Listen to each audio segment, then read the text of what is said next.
ऐसे हुई थी रामायण की शूटिंग। दोस्तों, ये कहना बिल्कुल भी गलत नहीं होगा कि किसी किसी चीजों पर सीधे भगवान का आशीर्वाद रहता है, तभी वो चीजें पूरी हो पाती है। रामानंद सागर जी द्वारा बनाई गई रामायण की कहानी कुछ ऐसी है। रामायण में काम करने वाले कलाकारों का कहना है कि कई कई दिनों तक उन्होंने भूखे प्यासे शूटिंग की है और वह शूटिंग कैसे हुई उन्हें यह भी नहीं पता, और उनको ये शूटिंग करने की हिम्मत कहाँ से मिलती रही उनको यह भी नहीं पता। यह सब एक ईश्वरीय महिमा था जो सारे कलाकार पूरी लगन, पूरी शिद्दत, पूरी मेहनत के साथ कई दिनों तक लगातार शूटिंग करते रहते थे। रामायण सीरियल का एक किस्सा बहुत ही फेमस हुआ था। रामानंद सागर जी खुद कहते हैं कि जब राम जी के बाल काल का सीन शूट करना था, सीन कुछ ऐसा था कि राम जी अपने बाल्यावस्था में एक कौवे से बात कर रहे हैं। उस टाइम कोई VFX नहीं हुआ करता था। अब एक कौवे की आवश्यकता थी। किसी तरह से एक कौवा को पकड़ कर लाया गया, लेकिन कवर कहाँ रुकने वाला था उस बच्चे के पास।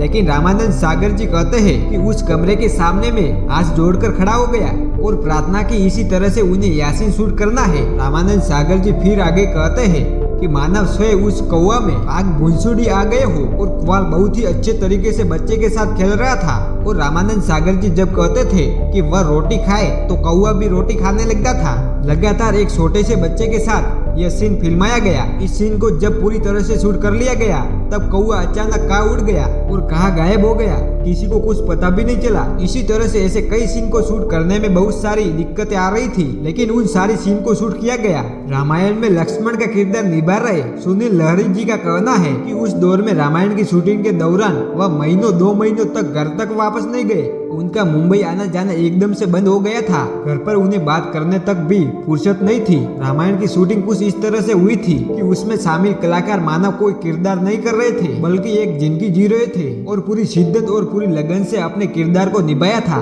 रामायण में सीता का किरदार कर रही दीपिका चिखलिया जी का कहना है कि उन्होंने मात्र इस किरदार को 17 साल की उम्र में ही किया। पहले बहुत हिचकिचा रही थी कि मैं ये किरदार शायद कर पाऊँ या नहीं, लेकिन इस किरदार को करने के बाद दीपिका चिखलिया ने कभी छोटे कपड़े पहनकर या कोई भी ऐसा वैसा किरदार नहीं किया जो कि किसी भी दर्शक के भावनाओं को ठेस पहुंचा दे। रामायण में हनुमान जी का किरदार कर रहे दारासिंह जी को इस किरदार के लिए 60 साल की उम्र में करना बेहद ही मुश्किल था। इस किरदार के लिए दारासिंह जी तैयार भी नहीं हो रहे थे, लेकिन जब रामानंद सागर जी उनके पास पहुंचे और उनकी विनती की कि इस किरदार को आप ही कर सकते हैं, आपके सिवा इस किरदार में कोई भी इंसान फिट नहीं बैठ रहा है, तो रामानंद सागर जी की विनती को सुनकर दारासिंह जी इस किरदार को करने के लिए तैयार हो गए थे। दारासिंह ने छोड़ दिया था चिकन मटन। रामायण में दारासिंह ने हनुमान का किरदार निभाया। जब रामानंद सागर ने उन्हें रोल ऑफर किया था तब उन्होंने अपनी उम्र का हवाला देकर काम करने से इनकार कर दिया था, लेकिन जब रामानंद सागर नहीं माने तो दारासिंह साहब ने पूरी शिद्दत के साथ इस सीरियल में काम किया। वो हनुमान के रोल में इस कदर रम गए थे कि उन्होंने शूटिंग खत्म होने तक चिकन मटन खाना छोड़ दिया था, श्रद्धा भाव से त्याग दिया था। नॉन वेज दारासिंह अब हमारे बीच नहीं है। उनके बेटे और एक्टर विदु दारासिंह ने एक इंटरव्यू में इस बात का खुलासा किया। उन्होंने बताया कि उनके पिता ने रामायण की शूटिंग के दौरान नॉन वेज खाना छोड़ दिया था।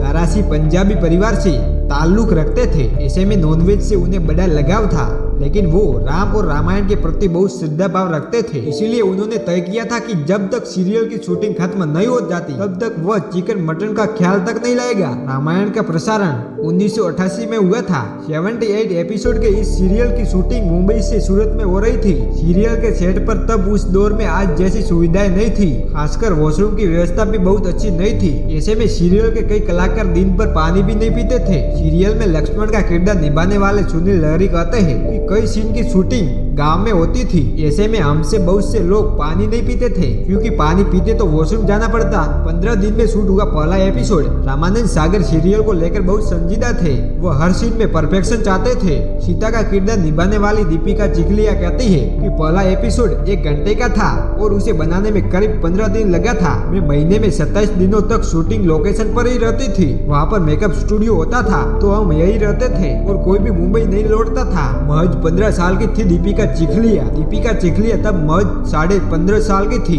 वो बताती है, हमें जरा भी अंदाजा नहीं था कि यह सीरियल इतिहास रचने जा रहा है। रामचरितमानस में तुलसीदास ने राम और सीता की वेशभूषा के बारे में बताया है और हमें वैसा ही दिखना था। यह पहली बार था जब टेलीविजन पर रामायण को दिखाया जा रहा था। उस समय टेलीविजन पर दिखना कोई बहुत अच्छी बात नहीं मानी जाती थी। घर वालों से संपर्क करना भी था मुश्किल। सुनील लहरी ने इस तरह एक इंटरव्यू में बताया है कि हफ्तों तक घर से दूर रहने के कारण उन लोगों का बाहरी दुनिया से संपर्क भी टूट गया था। सुनील जी बताते हैं तब मोबाइल फोन की व्यवस्था नहीं थी। हम जहाँ शूट कर रहे थे वहाँ से कुछ दूरी पर एक टेलीविजन बूथ था। हम बारी बारी जाकर घर पर फोन करते थे। कई बार तो लाइन में लगकर भी अपनी बारी का इंतजार करना पड़ता था। ट्रेन से सूरत जाते थे सभी कलाकार। रामायण की शूटिंग लोकेशन सूरत के उमर ग्राम में थी। दारासी के साथ उनके बेटे विदु दारासी भी कई बार सेट पर जाते थे। वह कहते हैं कि सीरियल की पूरी कास्ट और क्रू ट्रेन से सूरत जाती थी। शूटिंग 5-6 दिनों के लिए होती थी और फिर वे लोग वापस 2-3 दिन के लिए मुंबई आ जाते थे। ऐसे में जाने आने में भी लंबा समय लगता था। रामायण में रामानंद सागर ने कास्ट किए थे कई मुस्लिम एक्टर। 80-90 के दशक में सफलता का परचम लहराने वाली और नए कीर्तिमान स्थापित करने वाली रामानंद सागर की रामायण कई मायने में ऐतिहासिक और काबिले मिसाल साबित हुई। रामानंद सागर ने न सिर्फ रामायण में काम करने वाले कलाकारों को दुनिया भर में पूजनीय बना दिया, बल्कि हिंदू और मुस्लिम का एकता का भी अभूतपूर्व परिचय दिया। हिंदू या मुस्लिम हर कोई रामायण का दीवाना है। रामानंद सागर की रामायण सबसे खास बात यह है कि चाहे हिंदू हो या मुसलमान सभी रामायण के दीवाने हैं और बड़े ही चाव से देखते हैं। रामायण में उस दौर में धार्मिक या सांप्रदायिक वर्चस्व जैसा कुछ भी नहीं था। वास्तव में वह सह अस्तित्व का सबसे अच्छा उदाहरण था। तो दोस्तों आपको हमारी जानकारी कैसी लगी कमेंट में जरूर बताना, और अच्छी लगी हो तो वीडियो को लाइक और चैनल को सब्सक्राइब कर देना और कमेंट में जय श्री राम जरूर लिखना। धन्यवाद।